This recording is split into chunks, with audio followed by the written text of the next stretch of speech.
বাংলাদেশে আওয়ামী লীগ প্রশ্নে যদি এনসিপিও আপোষ করে, যদি জামাত আপোষ করে, যদি বিএনপি আপোষ করে, সেই আপোষের সাথে বাংলাদেশের 24-এর গণঅভ্যুত্থানের একটা বিপ্লবী বাহিনী ছিল, সেই বিপ্লবী দরকার হয় আবার এই 3টি দলের বিরুদ্ধে নতুন করে নামবে ইনশাআল্লাহ।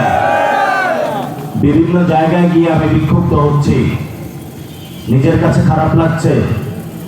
আবু সাঈদের রক্তের উপরে দাঁড়িয়ে আমি জয় বাংলা বলতে পারবো না বাংলাদেশে।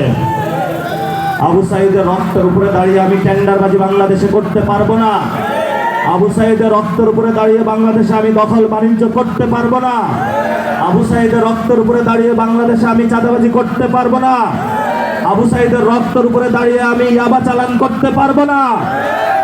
কিন্তু দুঃখের বিষয়, যাকেই দিছে আইন নিয়ন্ত্রণ করার জন্য, আইন শৃঙ্খলা দেখার জন্য স্বরাষ্ট্রমন্ত্রী সালাউদ্দিন, তারই মন্ত্রণালয়ের গাড়ি দিয়ে হলো বাংলাদেশে ইয়াবা প্রচার হয়। যাকে দিছে বাংলাদেশের অর্থনীতি রক্ষা করার জন্য, সেই হলো বাংলাদেশের সবচেয়ে বড় যেই লোকটা হলো ঋণগ্রস্ত, তাকে বাংলাদেশ ব্যাংকের প্রধান বানিয়ে দিয়েছে।